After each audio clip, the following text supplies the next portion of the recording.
the Ethereans interact with world powers. Do you think yourself less than a raindrop? Or to be less than the flower in the meadow? Than the butterfly in the field? Less, perhaps, than the stars in the heavens? Do you think that perhaps we are the only star in the universe? If these things were true, which they are not, why then would you sit around in your contemplation, expecting the angels to come down from the heavens and save you? Is that not what you are telling one another in your churches? If the former were the truth, the latter thoughts would be an indication of pure madness. Are there angels in your night skies? If there are beings from other worlds, given all present data accumulated, indications are that they have had a long history with our race. Perhaps, just perhaps, the only reason why they have not blown us off the planet we are destroying is because we are something slightly more than what we have been allowed to believe. Just perhaps this scenario was the truth. Consider it. What thoughts for the future of our race would you hold then? How would you view yourselves under the new paradigm that indeed we are divine in our origin? And in fact, we're the descendants of those great beings of light that still dwell in our heavens. Imagine. Well, the stark reality is there is no one who is coming to save you. There, that's the worst of it. Take your medicine of being responsible for your own outcome and hurry up and get well. There is no ship that is coming down from the night sky to lift you off this planet of misery and suffering. It's just not going to happen. You can bank on it. There will be intervention only if the situation gets so bad that the earth herself is placed in danger of not being able to recover from the malady of our thought forms. I believe that we are already past this point. The interventions have already begun. Gently, however, without force and undue aggression.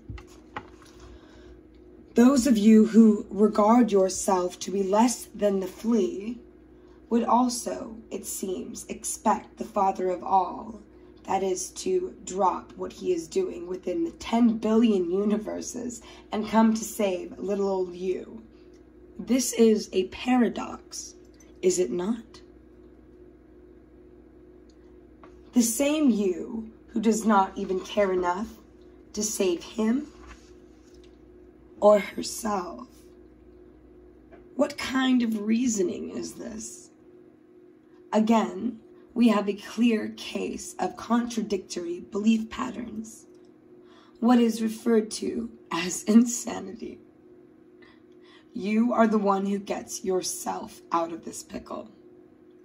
You are the only one who is coming. You are the only one who is leaving. But the problem is, we are not sure if we are coming or going for the most part. Is it not?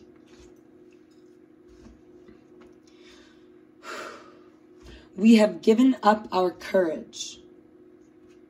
We did so when we surrendered our spirits to some unseen higher force, the government, our parents, the authorities, the UN. We can no longer find our own path. So We breed a race to follow as a slave race. Work for the company. Rabbits have more sense of individuality. We are disempowered people on the whole. A mere race of sheep, and the wolves are being isolated and hunted down. We are afraid to practice much of what we know is spiritual truth. We cannot even light a fire in our backyard in a lot of places anymore. We can no longer camp in our national forests without permission. Pardon my tone. Nor can we walk along the beaches without a paid fare to do so. We are afraid to speak out if it is not what the masses concur with and is our acceptable reality. If we choose to stand alone and hold on, if we choose to stand alone, which some do, then we can, sorry, this is hard for me. If we choose to stand alone, then we can expect to be attacked through our children in attempts to force us to conform. Yet we hold on to a dream of living in the land of the free.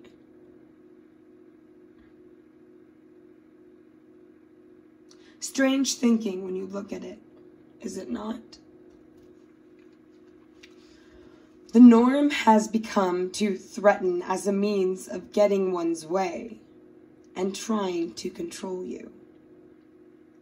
If the phone company should make a mistake on your bill, too bad.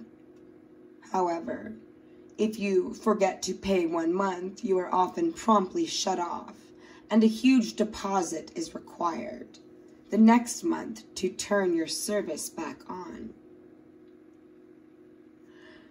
What is about to occur in the human drama is we are awakening to the awareness regarding the consequences of our own creations.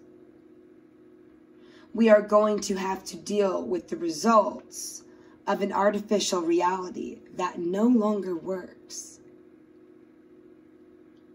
We are going to have to deal with the awakening to the fact that thought actually does create.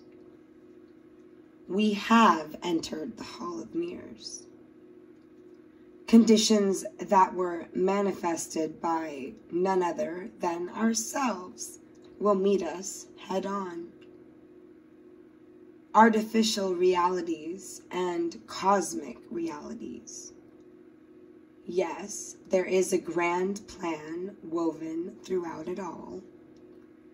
And yes, there is a way back home. Dorothy. But this isn't Oz. Precautions have been taken in the event that should we ever fall so completely asleep that we would no longer hear the inner voices of our own being. There are also those events that are a part of the grand cosmic clock, so to speak, that will transpire, and we shall address both sides of the matter here. Let us begin with the weather. That is always a simple thing for us to experience the effects of on a universal level. Regardless of culture, race, and belief patterns. It is amazing how undiscerning the wind can be. A tsunami does not care who we think we are or are not, nor does a hurricane or any other natural disaster. I'd say, man-made disaster. Oh.